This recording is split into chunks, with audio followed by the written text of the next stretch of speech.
Presented by Sandhya Entertainment.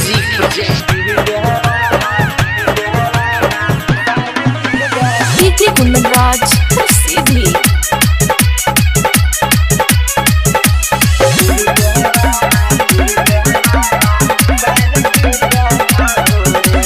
के तोहर गाल कटल कहुगे, के तोहर चोली खोलल कहुगे, के तोहर गाल कटल कहुगे, के तोहर चोली खोलल कहुगे। कैमरा वाला छोरा मारहु लाइन की गे छौरी, आ डीजे वाला छोरा करो साइन की गे छौरी, आ डीजे वाला छोरा करो साइन की गे छौरी। के तोहर गाल कटल कहुगे, के तोहर चोली खोलल कहुगे। कैमरा वाला छोरा मारहु लाइन की गे छौरी, आ डीजे वाला छोरा करो साइन की गे छौरी, आ डीजे वाला छोरा करो साइन की गे छौरी। DJ Kundanraj, Sidhi.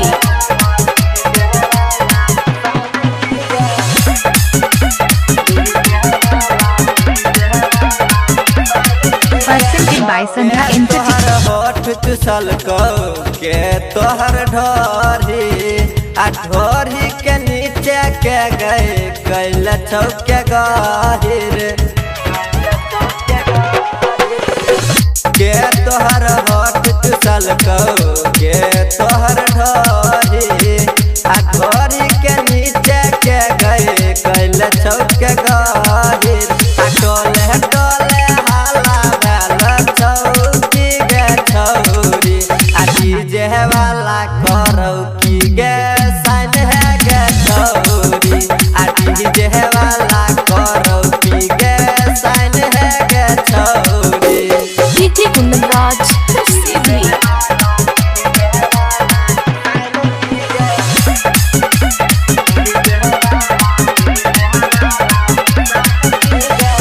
खिलल जवानी तोहर के नमूर झैलो, राइटर घुरन है गे तोरे कहई हो।